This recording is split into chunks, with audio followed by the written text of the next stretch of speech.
Now to our other big local story. Sheriff Williams, responding to yesterday's double shooting outside the Landing, says he's open to the possibility of a daytime curfew for minors. You're looking live at the scene of the shooting, where a vigil will be held sometime this evening for the two teenage boys who were shot, one of whom has died. This was the scene at this time yesterday. Police shutting off all access to the Landing with crime tape while they conducted their investigation.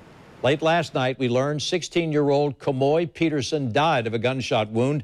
A 13-year-old boy was also shot. He is expected to recover. His name has not been made public.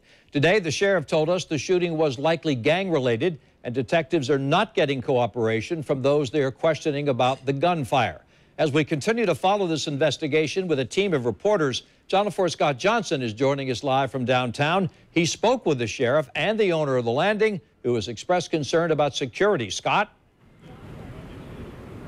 Tom, there may be a lot of changes coming to the Landing. One being that they would have a daytime curfew for minors here. Another, that some adults wouldn't even be allowed in the Landing in large groups until unless they were with someone over the age of 21. These are some of the things being considered as we await a vigil for the victims from last night. To the right, Patrick, if you could pan over, you might be able to see some police officers. That's what you can see where I'm at. There's a heavy police presence out here, and that's one of the things they are talking about, is making sure there is enough security downtown for the public.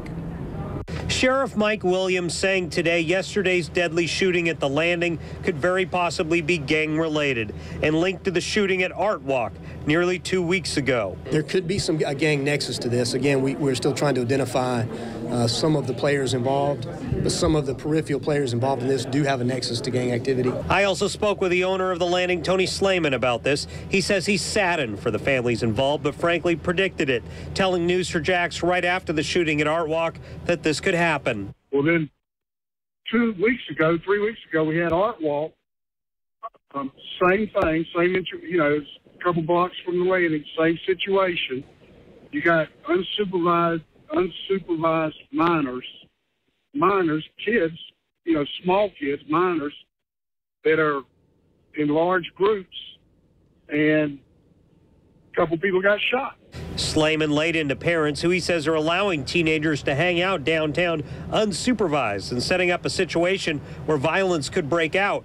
In fact, he tells me he's considering a policy change on Landing property where groups of people under the age of now 21 will be kicked off the property.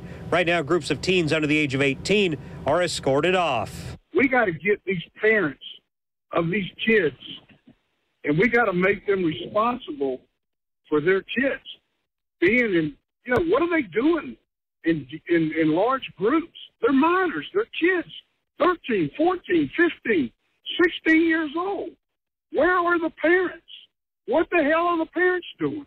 News4Jax crime and safety analyst Gil Smith tells me enforcing that could be difficult based on some members of a group who are over 21, and other issues would need to be agreed on before enforcing something like this. Well, now the problem comes in, well, what if you have a 17-year-old who is with a 25-year-old or with a parent? I mean, he has to draw the line somewhere, and he's going to have to do that with all 17, 18-year-olds.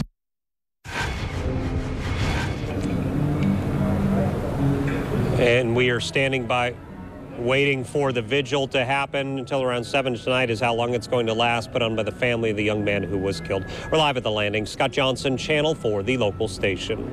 Scott, what did Gil tell you about potential legal problems the Landing going to have if they actually try to remove groups of people under the age of 21? Well, I talked specifically to Gil Smith about that. He says one issue is it has to be uniform in how you apply it. You couldn't, his illustration was tell a group of young black males to leave, but a group of young white girls were allowed to stay. He says it would have to apply to everyone equally. Otherwise, it could be a legal issue. Tom? Scott Johnson reporting live from the Landing. Thank you, Scott. Mayor Curry spoke today about yesterday's shooting at the Landing and says every shooting in Jacksonville concerns him, no matter where it happens. Channel 4's Elizabeth Campbell joins us live from downtown now with more on what the mayor and local businesses are saying. Elizabeth. Well, Mary, things seem back to normal here at the Landing today, but after yesterday's shooting and after the recent Art Walk shooting, many people I spoke with who work in this downtown area say they feel a bit uneasy when out and about, and they really hope this violence ends soon.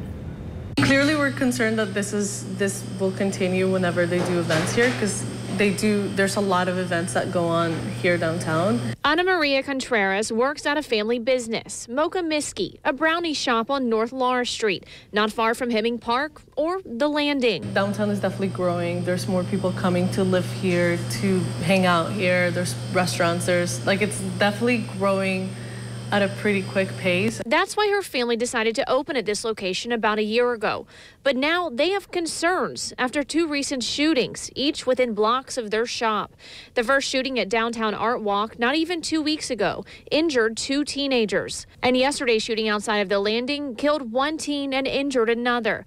Contreras says other than when the shootings happened, she's always felt safe and hopes the violence will end soon, or her family could have to consider relocating. As of right now, I think it's too soon to say, oh, we're out. But yeah, if it continues to be like that, then I don't think there's a choice.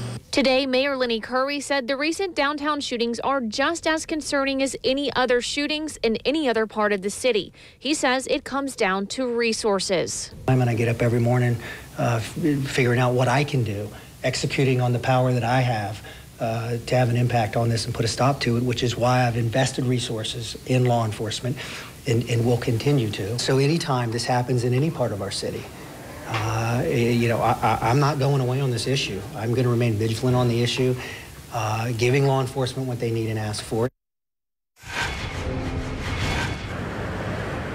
The mayor went on to say he plans to continue bringing back more police officers and community service officers. He also says tomorrow he plans to meet with new state attorney Melissa Nelson so they can come up with a plan together on how to make Jacksonville a safer city. Reporting live downtown, Elizabeth Campbell, Channel 4, the local station. Thank you, Elizabeth. Now, a disturbing discovery by the I-Team. Jacksonville juveniles are being shot at an increasingly alarming rate. 106 of them in less than 2 years. I-Team investigator Lindsay Gardner is taking a closer look at the numbers to see what else they show. Lindsay? Well, Tom and Mary, based on the data obtained from JSO, no juveniles had been shot in that downtown zip code of 32202 for nearly 2 years. Now we've seen 4 shot there in 2 weeks. Chaos on Monday as a Jacksonville teenager lay dying at the figurative gate to downtown, right outside the front doors of the Jacksonville Landing, on a day meant to celebrate peace.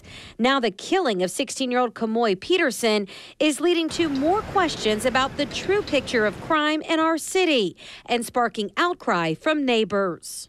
Total disrespect. Martin Luther King. This is not what he wanted. Black on black crime needs to stop. For months, the I-Team has worked to paint a picture of who is being shot in Jacksonville. In 2015, 442 people, men, women, and children, all shot across Duval County. 57 of those were under the age of 18, including 41 young black males. Our data for 2016 only goes through September. But from January until then, 292 people were shot.